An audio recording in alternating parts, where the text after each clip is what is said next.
Santiago de Compostela é, como ben sabemos, unha das grandes xoias da cultura europea.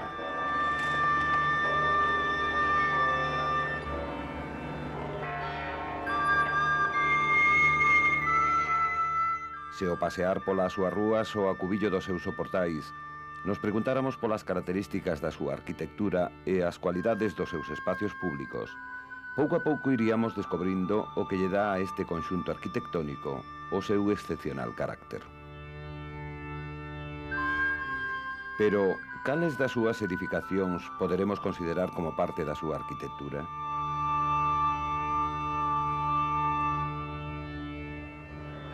A verdade é que a maioría de nós temos reducido o mundo da arquitectura a aqueles edificios definidos como arquitectura culta, dos que Santiago nos ofrece unha boa mostra.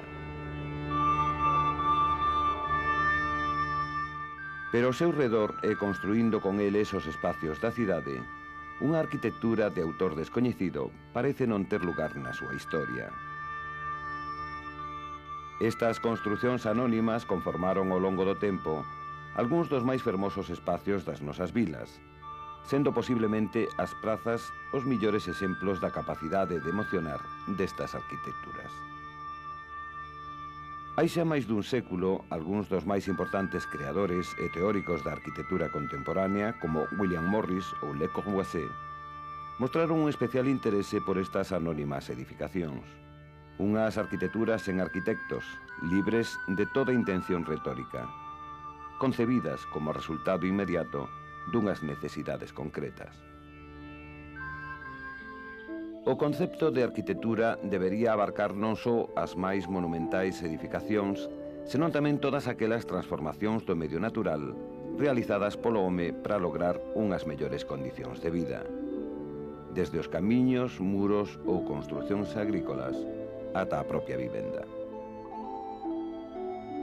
Unhas transformacións íntimamente vinculadas a unhas xentes que ano tras ano tiveron que materializalas sen máis experiencia ca tradición, nin máis axuda cada propia comunidade. Da arquitectura sen arquitectos podemos aprender como ao longo do tempo o home tivo que adaptarse ao seu contorno cuns moi limitados medios e desde unha rigorosa racionalidade, dando lugar a unhas edificacións que parecen nacer como unha prolongación da paisaxe e do home que as vai habitar. Ao definir o seu emprazamento, poderemos observar como a localización das súas aldeas nun determinado lugar respondía a distintos feitos que determinaban as súas características. Os seus habitantes elixiron a localización das súas casas en función das mellores condicións para o discorrer da súa vida.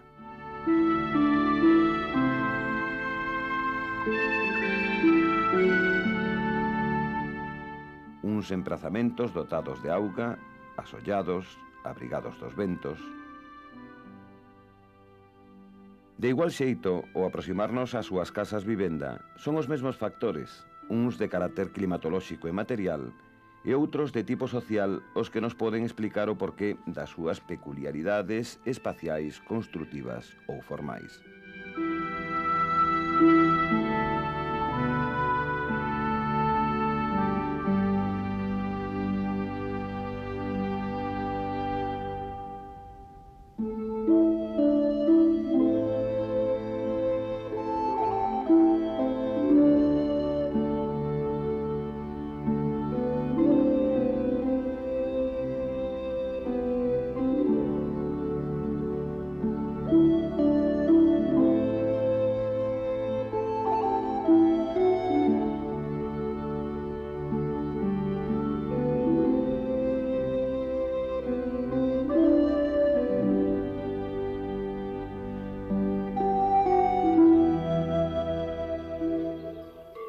Entre todos os factores condicionantes da arquitectura popular, o fundamental é, sen dúbida, o emprego de materiais locais sen apenas transformar, unido ao reducido coñecemento da técnica de edificación duns campesiños que ao tempo que cultivaban as súas terras e criaban o seu gando, confeccionaron as súas ferramentas e levantaron as súas construcións.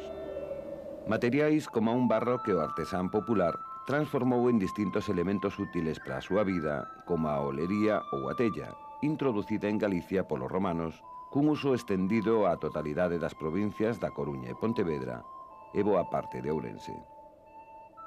Unha tella agora xeralmente importada unha vez desaparecidas as primitivas telleiras artesanais, estendidas a toda esa área xeográfica ata non hai máis dun cuarto de século. Aqueles obradoiros nos que puidemos aínda observar a actividade duns artesáns nos vellos bancos de traballo, nos que se daba forma a tella para poñela a secar ao sol antes de levala ao forno. Elementos naturais como a pizarra, hoxe exportada a boa parte do mundo, dende os seus xacementos do leste galego.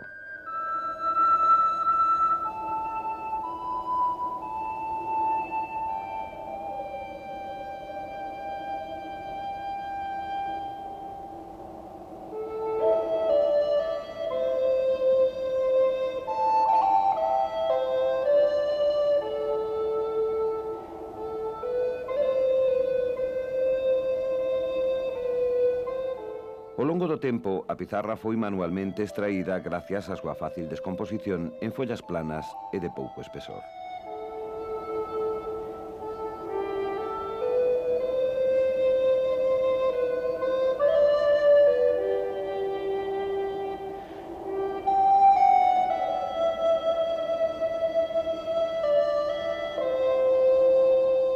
O seu uso deu lugar á construción dunhas cubertas cun aspecto caprichoso e desordenado e de grande impermeabilidade, construídas con pezas irregulares en espesor e tamaño.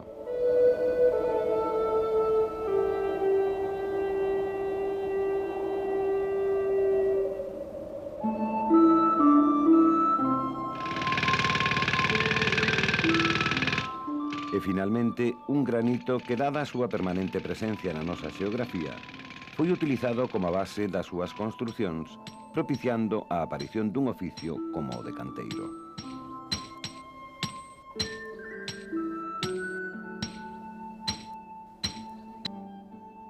Un oficio que, desde Galicia, aportaría os máis elaborados e fermosos exemplos de transformación da pedra que a arquitectura popular europea poida ofrecernos.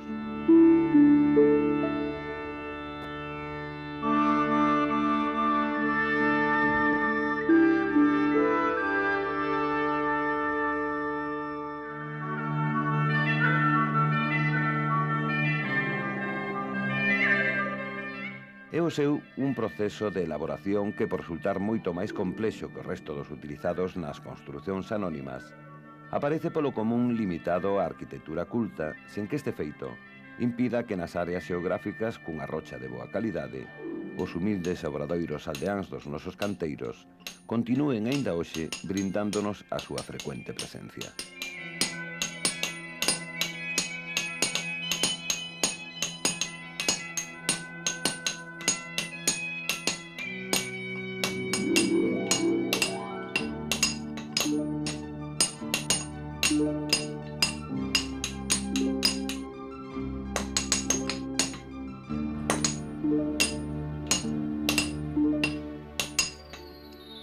Estes materiais non determinan, en todo caso, a forma dunha edificación, pero o seu papel como condicionantes dunhas particulares solucións construtivas é tal que a utilización dos recursos locais, fundamentalmente a pedra, levaron a arquitectura vernácula a unhas solucións sempre similares naquelas áreas de características xeolóxicas comuns.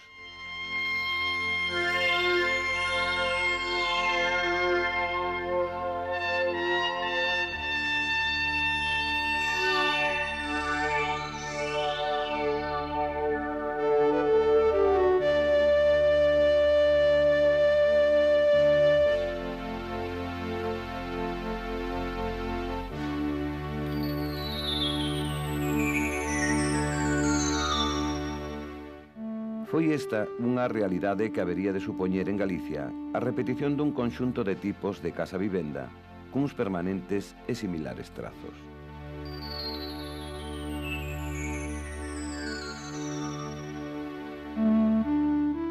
Unhas solucións con idénticas e elementais técnicas que haberían de determinar uns volumes e texturas que caracterizan a súa total integración na paisaxe a través duns espontáneos e limpos recursos na resolución dos distintos problemas construtivos.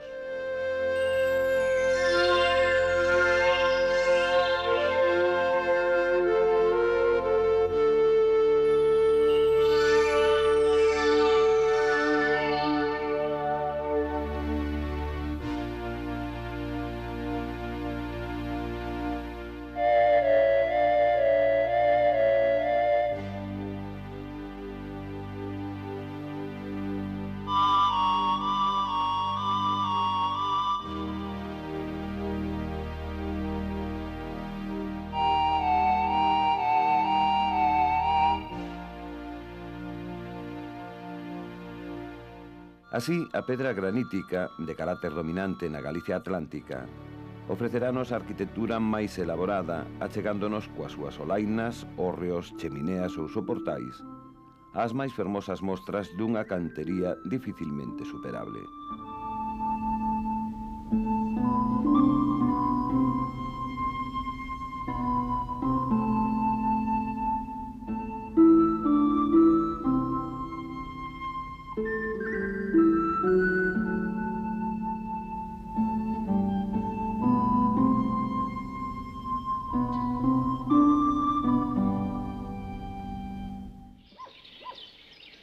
Por outra banda, a escasa calidade da pedra de parte das comarcas do centro do país, como a terra de Melide ou o Bolo, dará lugar a unhas construcións máis humildes, caracterizadas pola presencia de muros confeccionados con cachotes de pedra, ás veces nin labrados, pola súa irregular cara exterior.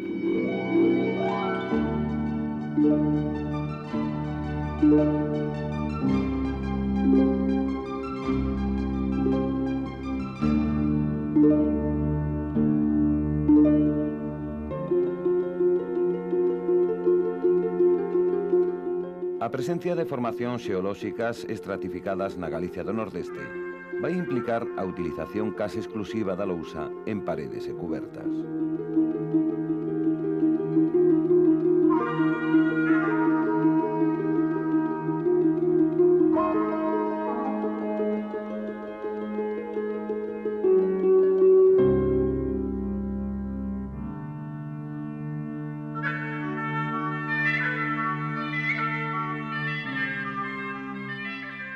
Nestas zonas, a presencia do granito redúcese á definición, nalgúns casos, dos contornos dos ocos ou os esquinais do edificio. O aproveitamento destes materiais locais, como base fundamental das súas arquitecturas, levou pois o campesiño galego a un profundo coñecemento do comportamento das mesmas, que lóxicamente implicou a utilización de sinxelas e directas solucións na resolución de cada problema.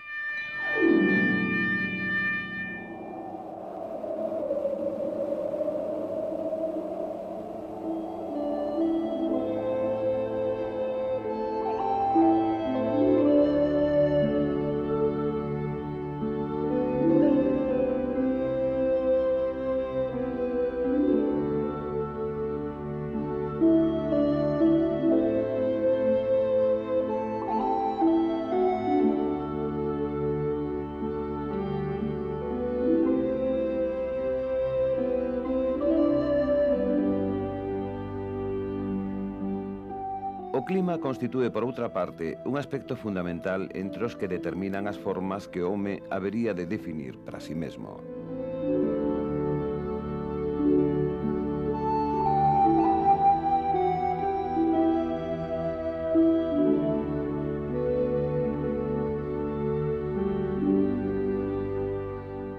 E esta unha realidade xerada pola presencia dunha elemental tecnoloxía e pobre control ambiental, na que o construtor, incapaz de dominar a natureza, haberá de adaptarse a ela. A comunidade campesiña, desde o momento en que o home comezou a erguer as súas vivendas como xeito de abrigo fronte ás inclemencias do tempo, foi adquirindo unha ampla experiencia de como resistir ás condicións climatolóxicas do seu entorno a través duns sinxelos medios. Un coidadoso emprazamento das súas edificacións, utilizando o relevo e o bosque como elementos protectores, que fai que as casas aparezan agrupadas e pegadas á terra. A orientación desas construcións buscando o mellor asollamento da vivenda, que na Galicia meridional adquire un particular interese coa aparición de amplos patíns, corredores e solainas.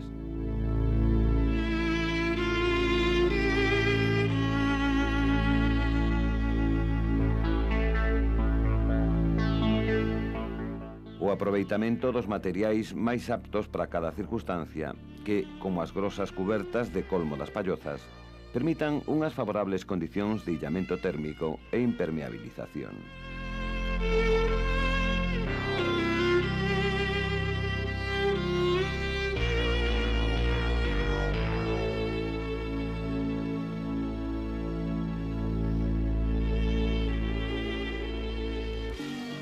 Por último, o campesiño galego recurre a utilizacións de elementais fontes de calor para mellorar a temperatura da vivenda, como uns fornos localizados no seu interior ou o uso do lume dunha sempre prendida lareira.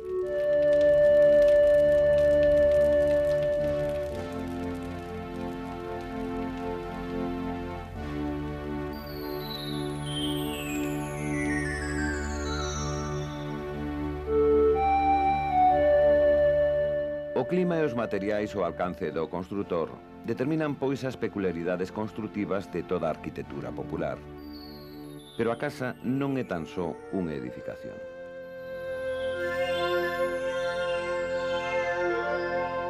A casa é, por riba de todo, unha institución creada para servir a un complexo grupo de fins como vivir ou traballar. Constitúe a materialización da realización dos seus moradores coa terra, o lugar onde cada home encontra resgardo facendo un universo do seu máis humilde refugio.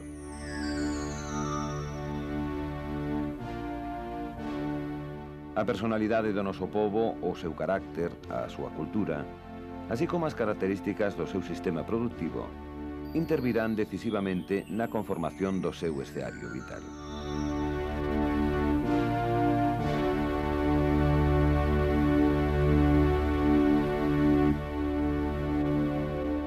A casa vivenda, chamada desde o momento da súa edificación co nome do seu primeiro propietario, recolleu tradicionalmente a tendencia do labrego a simbolizar todo aquilo que sucede no seu contorno.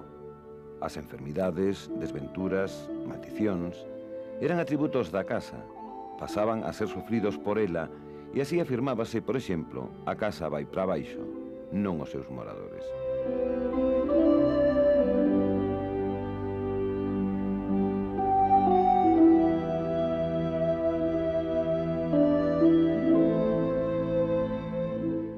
Presenta a arquitectura popular unha intensa relación entre os ámbitos interiores e exteriores, moitas veces unidos por distintos espacios de transición, como os cubertos, pasadizos ou soportais.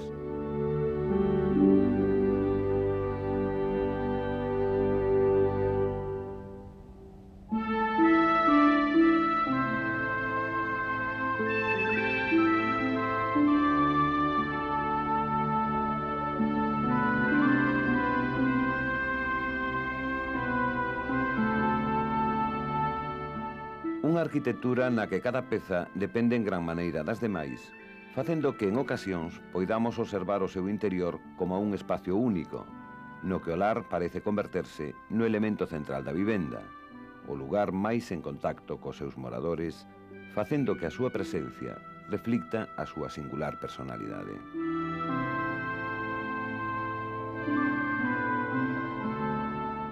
O lar poseeu na casa labrega unha aureola sagrada facendo que a súa cinza non poidera, por exemplo, ser barrida pola noite, porque nela tiñan a morada as ánimas da familia. E se barría e se botaba fora o barrido, expulsaríanse as ánimas e con elas a sorte da casa.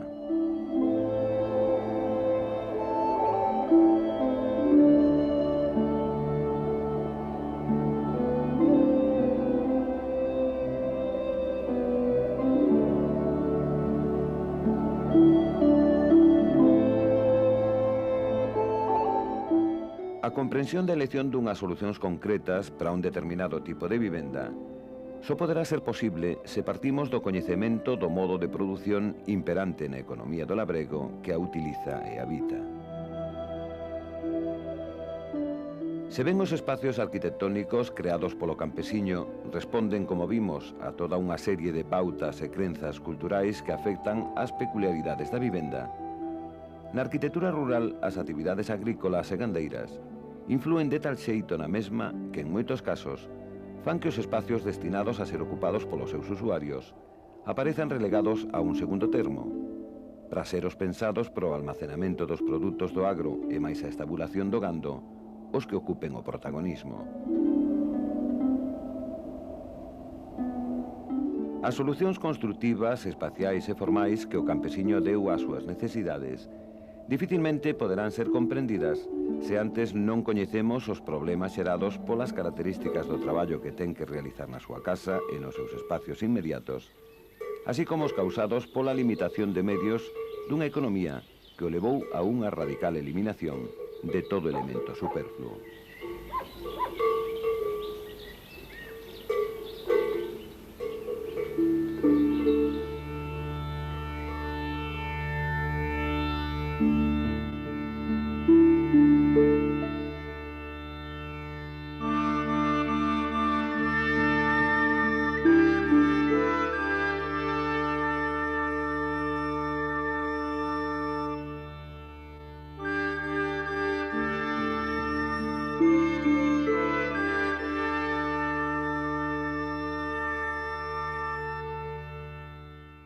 Falamos, pois, dunha arquitectura desprovista de calquera carga estilística ou suxeición a un modelo cultural que chega a desvirtuar a súa estricta funcionalidade. Unha arquitectura, en fin, cunha grande sutileza formal que, lonxe de construir a meta do seu autor, habería de concretarse como resultado do equilibrio establecido entre cada necesidade plantexada e a súa axeitada solución construtiva.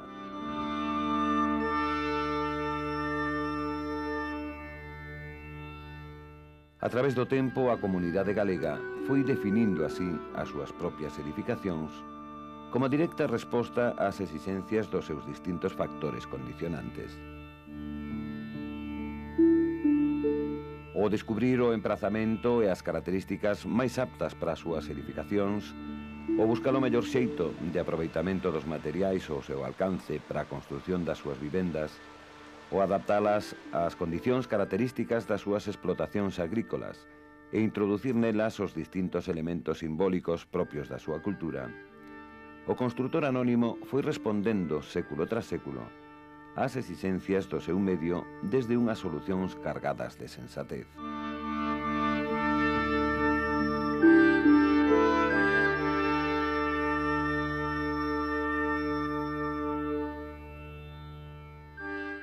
Uns recursos e un xeito de facer que ao longo do tempo exemplificaron as virtudes dunha arquitectura capaz de acomodarse en cada momento ás novas necesidades.